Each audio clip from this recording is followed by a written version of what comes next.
Just hit 6:49 on this Tuesday morning, taking a live look at the skyline of Boston, Massachusetts. That is where convicted marathon bomber Johar Tsarnaev will be back in court for the first day of his trial's sentencing phase. He was convicted on all 30 counts he faced. Jurors will now decide if he'll spend the rest of his life in prison or receive the death penalty. Hi again and good morning, everyone. Thanks for waking up with the Valley today. I'm Lisa Bedeau here with Kyle Bosch. 11 minutes before 7 o'clock, and we're starting our nonstop news and weather all the way to the top of the hour to help you plan your day. The trial starts today for a West Fargo High School teacher and former North Dakota Teacher of the Year charged with having a sexual relationship with a student. Aaron Knodel is facing 5 felony counts of corruption or solicitation of a minor. He was suspended from his job after those criminal charges were filed last August.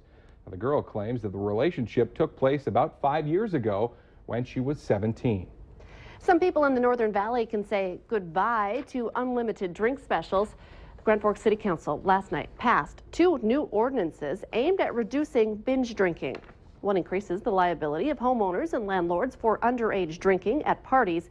The other is a version of an extreme drinking ordinance. 3-for-1 specials are still okay, but unlimited drink specials for one price have been banned. A strange car circling an elementary school has police in the Southern Valley urging kids and families to be extra careful. 2 girls say they saw the suspicious vehicle on Friday near Zimmerman Elementary School in Wahpeton, and their gut instinct told them to go back inside the school. The girls said a man in a silver car circled the block several times. Police are treating it as a possible stranger danger threat. Police say anyone who sees anything suspicious should call authorities. Just about to hit 6:51. Weather and traffic on the ones on this Tuesday morning. Getting started with meteorologist Mick Kerr. Thank you. And we begin with a cloudy sky and wind and a little light snow in the western part and northwestern part of Minnesota, but emphasis on little. Heavier stuff was over around Hibbing, and we have snow in the central Dakotas this morning. By the end of the day, after achieving highs in the low 40s to upper 30s, a day-to-day, almost a carbon copy of yesterday, the sky is going to clear off and our temperature will be dropping rather rapidly into the 20s for the next 3 to 4 mornings. By the end of the afternoon, still call it windy, cloudy, and a few sprinkles.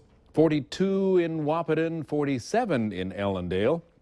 Again, all under a cloudy sky. West central Minnesota, windy, cloudy, sprinkles, maybe a little bit better than the mid-30s, upper 30s to about 40. Northwest Minnesota, just like yesterday, mid-30s, windy and partly cloudy. I think the snow threat, though, will be gone for northwest Minnesota by the end of the day. Also, northeastern North Dakota is going to start to see partly cloudy, and it will remain windy. We'll blow these clouds out of here. All right, look what's going on in southeastern South Dakota for tonight. They have issued a freeze warning down in the Sioux Falls, Huron, Brookings area as temperatures are dropping down into the mid-20s. Red flag warning surrounds that. It's windy, southern Minnesota, northern eastern Iowa, Illinois, Indiana, and Ohio and Pennsylvania. That's where the wind advisory is at this morning. Our light snow, again, the last 12 hours did not fall in northwest Minnesota. It fell in northeastern Minnesota. We have pockets of light snow moving through Fargo-Moorhead now in northwestern Minnesota, and out there in the central part of North Dakota, it is snowing, and it's snowing pretty good. The wind is out of the north-northwest like yesterday, gusting to 36 miles an hour. And again, there's that wind advisory for you. Grand Forks, East Grand Forks, light snow reported and 34. Feels like 21. Fargo-Moorhead under a cloudy sky feels like 22. It's 34 with, again, light snow coming down. Traffic report now. Here is Al Ahmed. Our community is definitely waking up, Mick. Lots of traffic on Interstate 94, particularly westbound. Northbound I-29, really busy. We're going to put that in the heavy traffic category. And there's lots of congestion around the tri-level, also on the ramp on 13th Avenue, and also on the one on Main Avenue. So make sure you're looking out for that. A few sprinkles or flurries out here right now this morning, but that's about it. Drive carefully today. Al Ahmed, Valley Today traffic. 6:53 now on this Tuesday morning. Turning back to your news headlines, Minnesota House Republicans want to use the state's $2 billion budget surplus for tax relief. They pitched their plan yesterday. It called for spending $538 million of the surplus on personal income tax exemptions. An average family of 4 would get a tax break of about $500 over 2 years. The second largest item in the package, more than $450 million in state property tax cuts for small businesses. North Dakota lawmakers have approved $250,000 to help cut the wait time for sexual assault exams. It's part of a compromise reached after funding was cut to zero last week. The bill will help train more nurses to do the exams and start new programs. Heated debate is likely in the North Dakota Senate today when lawmakers take up a change to the tax formula that oil companies use to pay the state. House Bill 1476 would eliminate any triggers or incentives for oil companies when the price of oil gets low. It also reduces the oil extraction tax from 6.5% to 4.5%. The bill was approved by the House yesterday. Some opponents are concerned the bill is being rushed through at the last minute.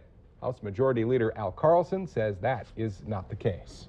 The president of UND is telling students he's committed to improving communication with them and will work more closely with student leaders. Robert Kelly sent a campus-wide email on Sunday in response to a call by the Student Senate for a vote of no confidence against him and other school administrators. Student government leaders say Kelly hasn't been upfront about proposed tuition hikes. Kelly and other university leaders will attend a public meeting of the UND Student Senate tomorrow.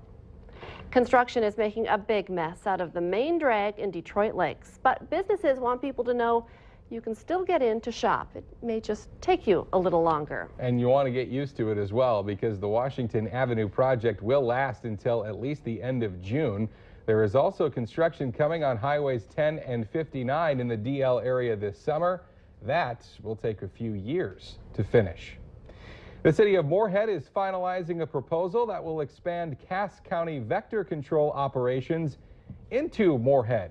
KFGO News is reporting that the move is part of a two-phase plan that was started last year when vector control began mosquito surveillance for the city of Moorhead. The transfer of all mosquito control operations was originally planned for 2016, but it's being sped up. The deal will cost Moorhead $98,000. 7 absentee ballots decided a $10 million school bond issue in the Southern Valley, and the answer is no. The Maple Valley School District bond needed 60% of votes to pass, but the issue fell just short of that. 453 people voted yes. That worked out to 59.6%. The money would have paid for a new high school and turned the existing one into an elementary school. District rules say another vote can't happen for at least a year. Prom season is now here, and for last-minute goers or maybe people just looking to save a little money, there are some pretty easy ways to stretch your budget. The Valley Today's Christy Larson is joining us live this morning with some great advice on how to save a little money. And it looks like once again we have a wardrobe change.